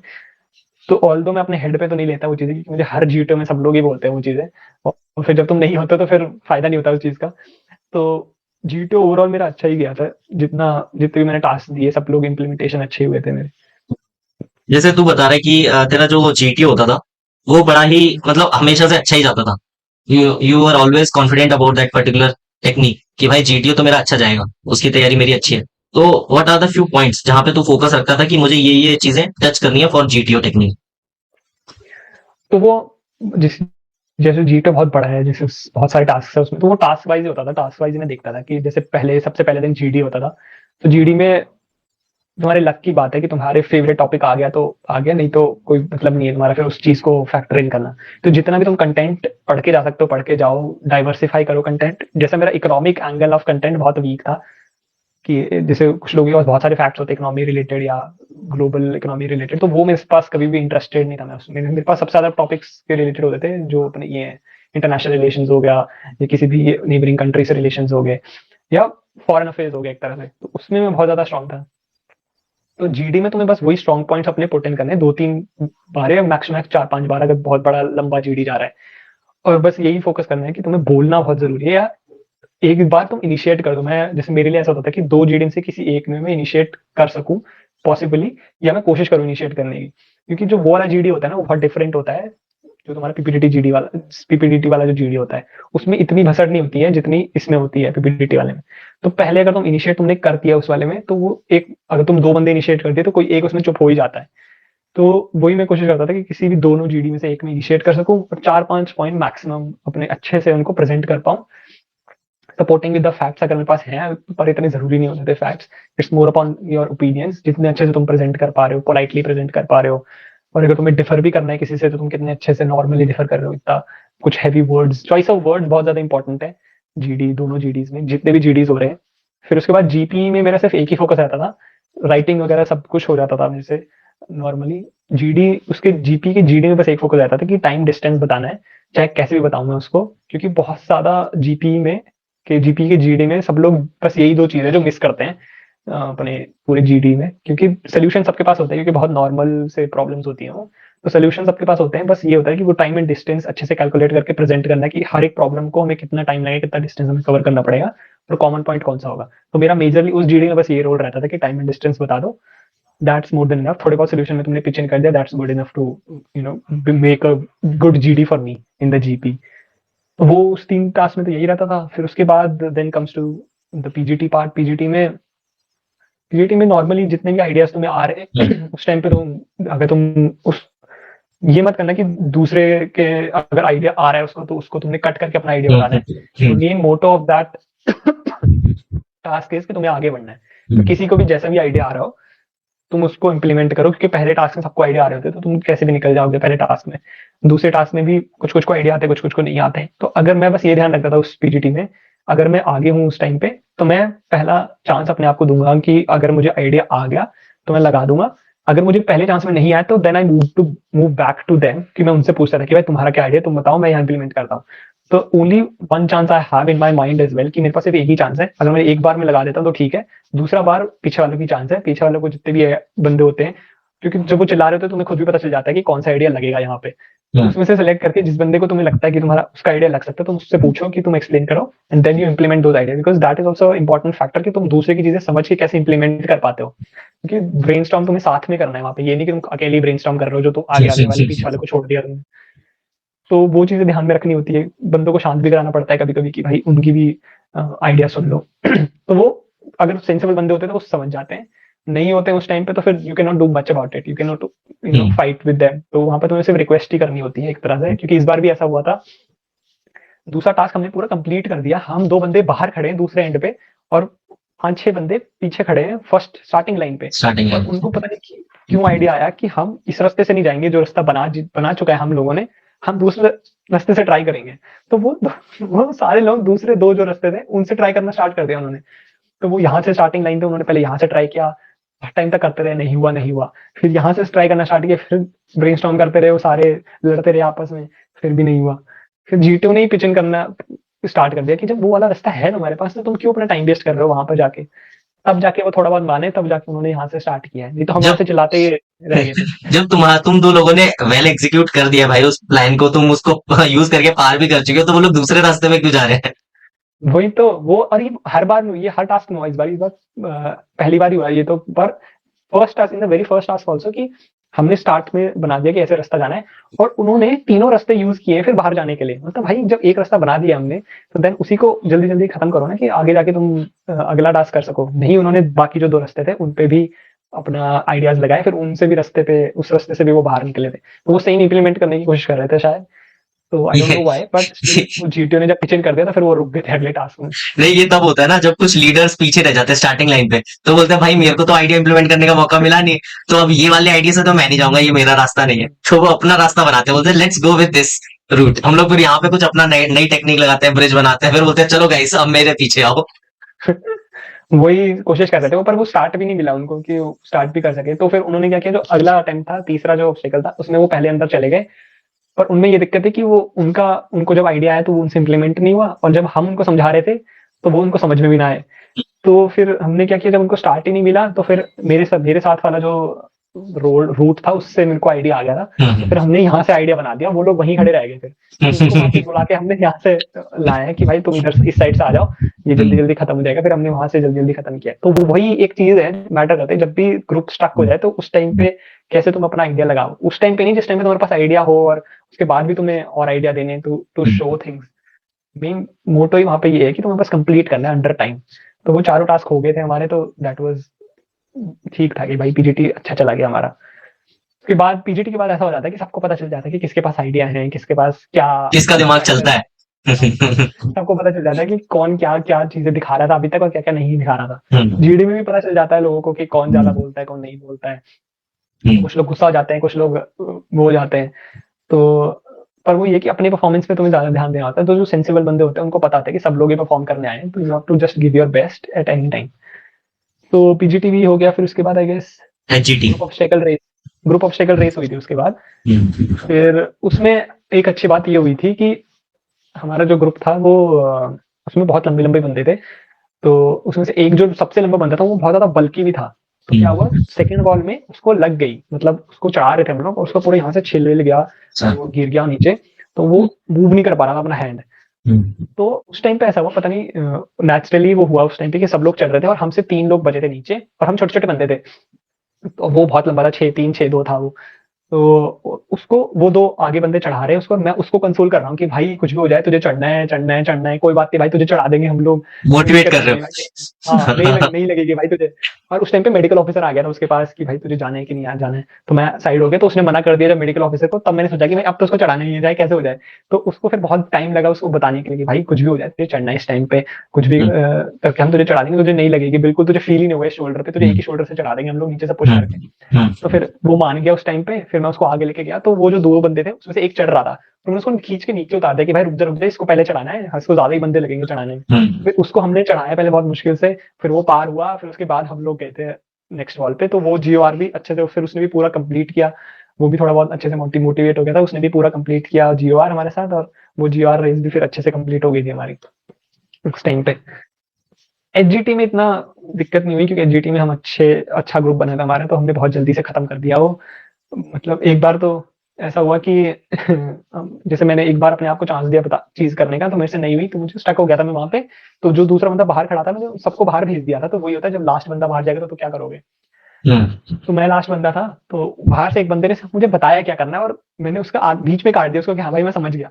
तो उस टाइम पे जैसे मैंने उनको बोला मैं समझ गया, उस टाइम पे फिर जीटो ने भी बोल दिया कि ओके थैंक यू जेंटलमैन, फिर मेरे अंडरस्टूड हो गया। तो वहां पे ऐसा हो गया था कि ऐसे माइंड क्लिक हो गया था दोनों का, देख देख के अपने आप को कि उसने मुझे बोला कि ऐसे करना है, और मुझे समझ में आ गया। मैं जैसे ही करने के लिए जा रहा था उसने मना कर दिया कि भाई ठीक है, मुझे भी समझ में आ गया क्या करने वाले हो तुम, अब यू कैन गो।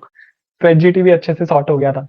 तो यही है, एक दूसरे को कॉन्फिडेंस देना इन द ग्रुप, वो भी बहुत ज्यादा मैटर करता है कि दूसरे की जब तुम सुन रहे होते हो तो वो भी तुम्हारी उतनी रिस्पेक्ट करता है जितनी तुम उसकी रिस्पेक्ट करोगे इन द ग्रुप, क्योंकि वो भी उतना ही मैटर कर रहा है जितना तुम मैटर करते हो। तो वो एचजीटी भी अच्छे से चला गया था। देन आई गेस हमारा उस दिन लेक्चरेट। इंडिविजुअल ऑब्स्टेकल हुआ। हमारा उस दिन इंडिविजुअल ऑब्स्टेकल हुआ था, लेक्चरेट हमारा अगले दिन हुआ था। अच्छा अच्छा। बाकी 2 ग्रुप्स का लेक्चरेट हो गया था। हमारे ग्रुप का था कि जो इंडिविजुअल ऑब्स्टेकल हुआ, और इंडिविजुअल ऑब्स्टेकल में एक बार हुआ, हमें इंस्ट्रक्शंस दिए तो गलती ये हुई मेरे से कि टार्जन स्विंग पे मैं आवाज निकालना भूल गया। और मैं क्या करता हूँ, जब भी मैं सर्कल बनाता हूँ अपने ऑब्स्टेकल्स का, कुछ भी करके सर्कल बन जाता है उसका, तो सर्कल बना के मैं जो अपना वो जो ब्रिज होता है बर्मा ब्रिज, तो उसमें खड़े होकर मैं देख रहा होता हूँ सारे ऑब्स्टेकल्स को कि कौन सा छूट गया, कौन सा रहना है। तो उस टाइम पे मैं ये सोच रहा होता हूँ, तो उस टाइम पे मुझे याद आता है कि भाई मैं आवाज तो निकाली नहीं टार्जन स्विंग की, तो दोबारा करना पड़ेगा। फिर मेरा टार्जन स्विंग जबकि अच्छे से हो गया था, फिर उसके बाद मैं पूरा कंप्लीट करके टार्जन स्विंग गया, एक बार किया नहीं हुआ, 2 बार किया नहीं हुआ, फिर मैं करता रहा, 3 बार किया मैंने, 3 या 4 बार, क्योंकि वो फिसल फिसल ही जा रहा था, उसकी रस्सी बहुत ज्यादा, उसके थ्रेड्स निकल गए थे। तो जैसे ही मैं उस पर वजन डालता था वो एकदम फिसल जाता, तो पैर लग जाते थे। तो मैं करता रहा और फिर उसने रिसल बजा दी थी। तो वो एक पॉइंट था कि जो मैं नहीं कर पाया था, जो मेरे इंस्ट्रक्शन अच्छे से उस टाइम पे इम्प्लीमेंट नहीं कर पाया, और उसके बाद में दोबारा कर ही नहीं पाया उसको। तो इंडिविजुअल ऑब्स्टेकल मेरे से 9 ही हुए थे। फिर उसके बाद क्या नाम है, वो दिन खत्म हो गया। तो जीटीए फर्स्ट डे में बस यही रिग्रेट था कि इंडिविजुअल ऑब्स्टेकल अच्छे से नहीं हुए, बाकी सब तो अच्छा हो गया।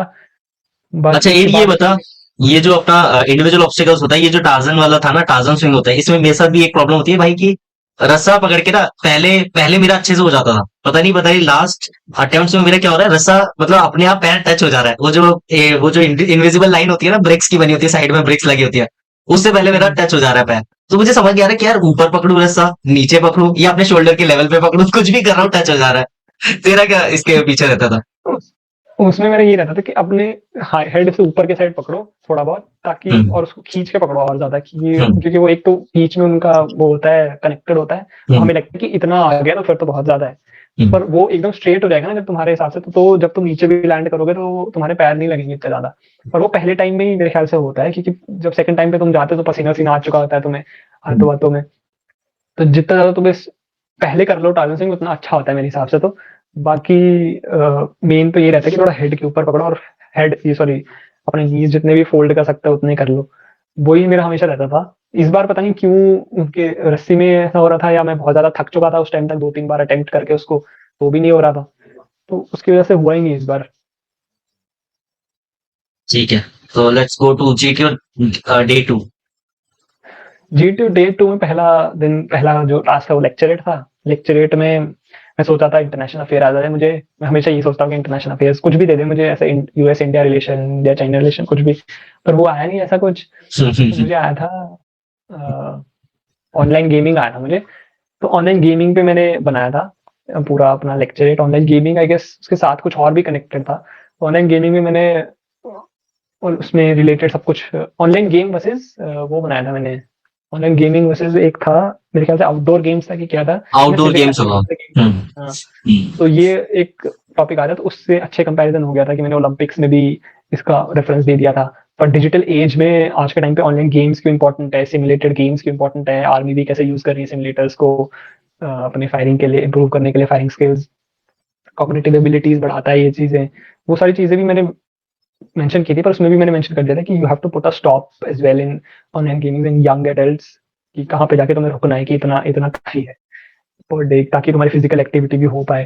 तो वो चीजें मेंशन कर दी थी। लेक्चर इट वेंट वेल, अच्छे से इंट्रोड्यूस वगैरह कर दिया था मैंने। सिंस इन 19 पता नहीं, अच्छा सा रेफरेंस दिया था मैंने स्टार्टिंग में भी, 1960 में। अगर कोई तुम्हें कहता कि तुम गेम खेलते खेलते किसी से बात कर सकते हो जो बहुत 2000 किलोमीटर दूर बैठा है तुमसे, तो that would have been really difficult, but today it is reality. तो ऐसे कुछ मैंने मेंशन करके अच्छे से प्रेजेंट कर दिया था लेक्चर इट। फिर उसके बाद जो मेन टास्क होता है, कमांड टास्क, वो स्टार्ट हुआ। तो उसमें मुझे मिड में बुलाया था कहीं पे, उसके बाद ब्रेक दे दिया था उन्होंने। तो बीच में बुलाया मुझे फिर, और मेरे उसने पहले बुलाया, उसने दिक्कत क्या हुई, मैं ये वाली जो अंगूठी है वो पहन के चला गया था उस दिन। और पता नहीं क्यों मुझे, मैं भूल गया कि इसको छोड़, इसको खोल के जाना है। और मैं वहां चला गया, और उसने मुझसे जैसे ही हाथ मिलाया, उसने बोला, ओ यू हैव वोन rings, what is the matter of these rings for you.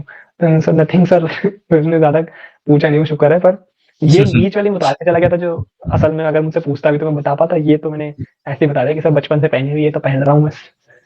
तो उसने भी मेरे ख्याल से यही पूछा कि कैसे गए तुम्हारे टास्क, कैसे कैसे चीजें तुम्हारे पिछले अटेम्प्ट्स में हुई, क्या हुआ पिछले अटेम्प्ट्स में, कैसा जा रहा है इस बार, सब पूछ के फिर वो मुझे अपने टास्क की तरफ ले गया। और उसने टास्क मेरा नॉर्मल था, वो ब्रिक्स वाला, कि एक तरफ से दूसरी तरफ जाना है। उसके 3 रास्ते थे, और तीनों में 6 ऑब्स्टेकल था, और 6 के 6 मूविंग थे। और इतने इतने सारे उसने इंस्ट्रक्शंस दिए मुझे कि भाई ये, मतलब एक ऑब्स्टेकल था उसमें बीच में था वो, और उसमें ऐसे रोटेटिंग वाले हैंडल थे उसके, वो ऐसे रोटेट भी होते थे। उसमें एक पिन थी, उसको निकाल दोगे तो वो ऐसे भी रोटेट होते थे, और वो स्टॉप भी हो जाते थे। तो बहुत सारी चीजें थी उसमें, उसने इतनी सारी चीजें बता दी ना मुझे। फिर मुझे देख के बोलता है कि are you afraid? No sir, I am overwhelmed by your instructions. तो इतने सारे इंस्ट्रक्शन दे दिए हमने कि ऐसे खुलता है, ऐसे खुलता है। तो चलो स्टिल हमने स्टार्ट किया, सबऑर्डिनेट्स बुलाए मैंने। फिर सबऑर्डिनेट्स को एड्रेस करके बता दिया कि ये चीजें हैं हमारे पास, से यहाँ से वहां जाना है, रूल्स आर द सेम। तो हमने एंटर तो कर लिया। एंटर के बाद आइडिया आ गया था मुझे सेकंड तक जाने के लिए जल्दी। सेकंड से थर्ड जाने के लिए फिर मुझे वो बीच में पोक करने लगा। सेकंड से थर्ड जाने के लिए भी मेरे पास रास्ता आ गया था, बट ये था कि मुझसे स्टॉप नहीं हो रहा था प्लैंक अच्छे से। मुझे आगे आगे वजन डाल के रखना पड़ रहा था, ताकि वो स्टॉप रहे उसका जो हैंडल है। तो वहां पे वो बहुत ज्यादा मुझे पोक कर प्रेशर रहा था डाल रहा कि होगा। भाई ये ऐसे करेगा, हाँ ऐसे करेगा तो वो अपने सबऑर्डिनेट्स को ऐसे भेजेगा, अनबैलेंस, जिस पे give me a stable idea and everything. तो तभी मैं बाहर निकल गया उस आइडिया से। फिर मैंने जो चेंज किया उसके बाद चेंज करके मैं बाहर निकल गया। फिर उसके बाद जो दूसरे लास्ट बंदे को फर्स्ट ऑब्स्टेकल से सेकंड ऑब्स्टेकल तक लाने का आइडिया था, वो जब देना था तो वो मेरा सबॉर्डिनेट इंप्लीमेंट नहीं कर पा रहा ढंग से। तो उस पे वो गुस्सा हो गया कि भाई तुझे क्या लगता है कि तुझे बाहर होना चाहिए इस टाइम पे या अंदर होना चाहिए? तो why are you bloody sitting outside the obstacle and giving instruction to your subordinates? This hmm, is how you will run the command. War. तो वो वाली चीजें हो गई थी। तो उसने 2-3 बार बोला ये चीजें, फिर उसने खुद ही बोल दिया okay swap your places with the subordinates. फिर उसने स्वैप किया, फिर मैंने जो दूसरे बंदे को लाने का आइडिया था उसमें भी मैं बहुत ज्यादा कॉम्प्लेक्स आइडिया सोच रहा था। सोच रहा था मतलब इम्प्लीमेंट कर रहा था उस टाइम पे। तो उसका डिस्टेंस मैच नहीं हो रहा था। तो मेरे नीचे पैरों में पोल था एक पोल के नीचे ऐसे पोल लगा हुआ था। तो वहां पे मुझे ऐसा लगा था उसकी डिस्टेंस बहुत कम है, तो उसके प्लैंक पे रख भी दूंगा मैं, और अगर बल्ली भी रख दूंगा तो वो नीचे लग जाएगा। तो मैं उसको इमेजिन करके ही इम्प्लीमेंट नहीं कर रहा था। तो पर वो उसको पता नहीं था क्या नाम है जीटीओ को। तो उसने मुझसे पूछा कि what is in your feet? Below your feet. Sir below your feet, what is below your feet? Sir pole. Sir use that, why are not using this pole? Sir I think that distance would be the plank would touch the ground. तो okay implement, तो वो implement हो गया उसका। उसने खुद ही idea दे दिया, बोला। मतलब हो गया मतलब ये सर। तो उसके बाद भी जो लास्ट आइडिया था जिसमें मुझे बाहर जाना था, क्योंकि सबॉर्डिनेट को मैंने उसी रास्ते भेज दिया जिस रास्ते मैं गया था। तो जब मुझे जाना था बाहर तो मैं वो सेम आइडिया लगा रहा था जो बहुत ज्यादा कॉम्प्लेक्स था, मतलब इजी आइडिया निकल सकता था। तो उसमें भी वो मुझे बोलता है कि व्हाट आर यू डूइंग? तो sir I am trying to bridge through. तो why are you trying to bridge through? What can we where you want to go? तो sir there. So from where the idea should come? तो sir there.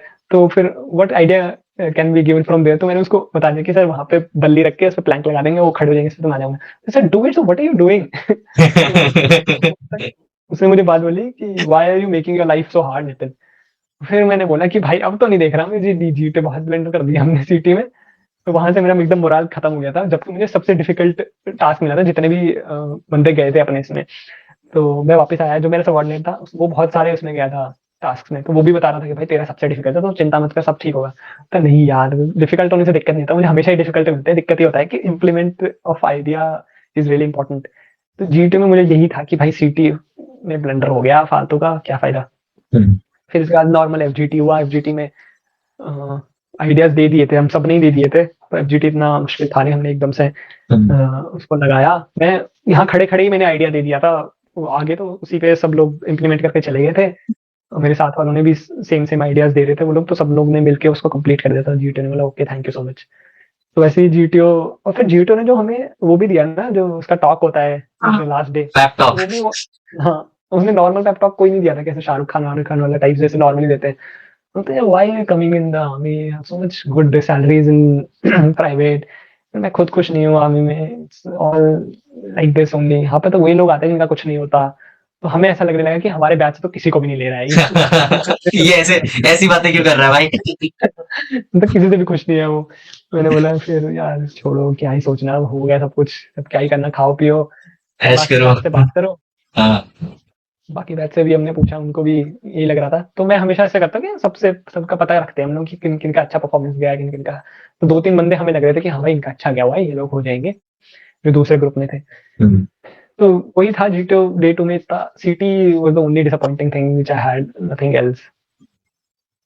ठीक है, इसके साथ हमारा GT हो जाता है, फिर आता है कॉन्फ्रेंस। तो कॉन्फ्रेंस से पहले क्या चल रहा था तेरे दिमाग में? कॉन्फ्रेंस से पहले तो बहुत चीजें हुई भाई। कॉन्फ्रेंस से पहले हम सुबह सुबह, एक तो इतनी छोटी छोटी चीजें हुई थी कि हमें बोला उन्होंने, साहब ने, कि कॉन्फ्रेंस स्टार्ट होगी 8 बजे। हमें बोला कि तुम 6 बजे रेडी होकर अपना सामान रख जाना वहां पे, अपने लॉकर वॉकर में जहाँ पे भी रखवाना होता है उन्होंने। हमने बोल मतलब वहाँ फॉल इन हो रहा था, तो हमने बोला सर 6 बजे क्यों रखना है सर, 6 बजे क्यों रखना है? 6 बजे के 2 घंटे तक क्या करते रहेंगे फिर हम? 8 बजे अगर वो है, क्योंकि हमारी जो मेस भी है वो भी 5:30 शायद खुलती है, 5:30 6 बजे। तो उन्होंने बोला जब खाना खाने आओगे तभी सामान रख देना। हमने बोला यार ये तो बहुत जल्दी है। तो चलो हमने तब भी फिर भी सब कुछ तैयार व्यार किया। उस दिन रात को तो बहुत रात हो गई थी, 1-1:30 बज गया था। सब लोगों ने बातें बातें की, मस्त चल रहा था भाई उस टाइम पे काम। एक एक रूम में बैठे हुए थे लोग, और एक सरदार साहब थे, सरदार साहब नहीं मतलब वो थे, एक बंदा था वो पंजाब का ही था। तो वो बोला था कि उसको पता चल चुका है कि 5 लोग रिकमेंड हो रहे हैं, और वो बता नहीं पा रहा नाम सबको। तो मैं जब अंदर घुसा तो मुझे कोई बता नहीं रहा था कि क्या बात हो रही है। मुझे बाद में पता चला ये बात हो रही थी कल, अगले अगले दिन सुबह। तो तभी मैंने सोचा कि भाई इतने लोग क्यों बैठे इसके रूम में, ये सब बातें चल रही थी वहाँ पे। फिर उसी दिन माफिया वाफिया जैसे सब लोग खेलते वो खेला।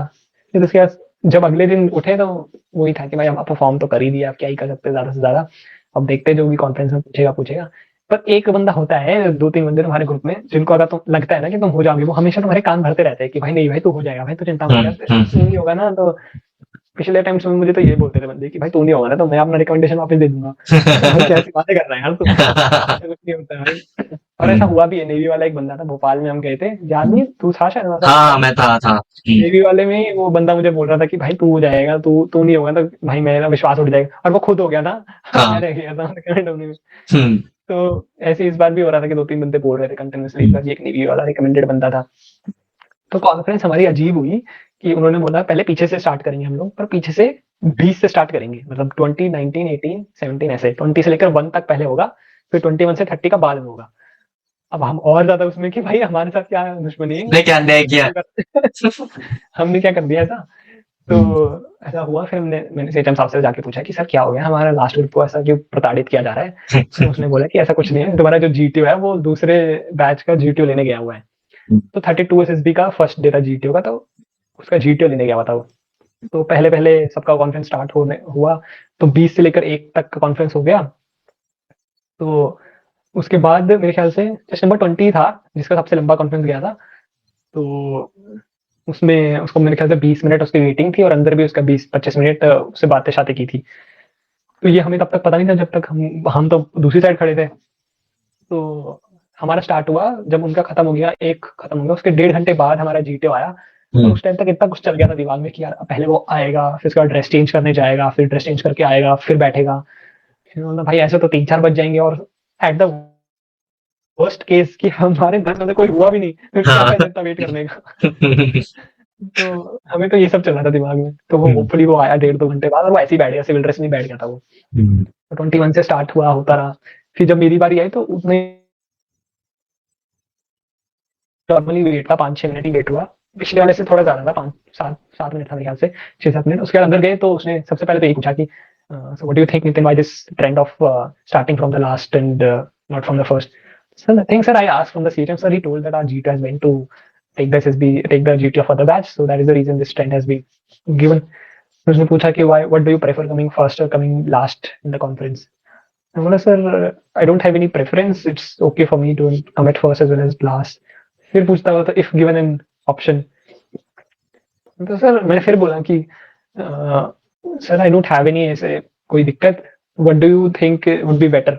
तो मैंने बोला कि sir both are equal, the first people who have done the conference also waiting for the results, and the people who are waiting for the conference are also waiting for the conference to get the results.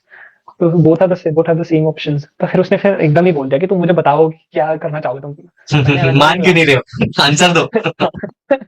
तो मैंने बोला sir I would prefer to come at first. Okay, फिर वो move on हुआ उस question से। Okay, फिर उसने मुझसे पूछा कि पिछले अटेम्प्ट में क्या हुआ था। उसने मुझे कंफर्म करने के लिए दोबारा पूछा कि how many serious attempts have you given. तो सर सब 3 अटेम्प्ट्स। तो अब गलती नहीं कर रहा मैं। तो सर 3 अटेम्प्ट्स हैं। फिर वहां से मूव ऑन हो गया, तो what happened in the previous attempt. तो उसका मेडिकल वाला बताया, तो उसने मुझसे पूछा कि आर यू फिट नाउ। तो सर हाँ सर अब फिट वगैरह सब कुछ है। तो उसने भी फिर दोबारा मुझसे पूछा कि what are the 3 good qualities and bad qualities from this SSB would take. तो फिर उसने भी उसमें फोर्स किया कि ऐसा होता है ना कि हम सिचुएशंस बताने लगते हैं कि भाई सर जीरो में मेरा सीटी अच्छा नहीं हुआ, ये सब।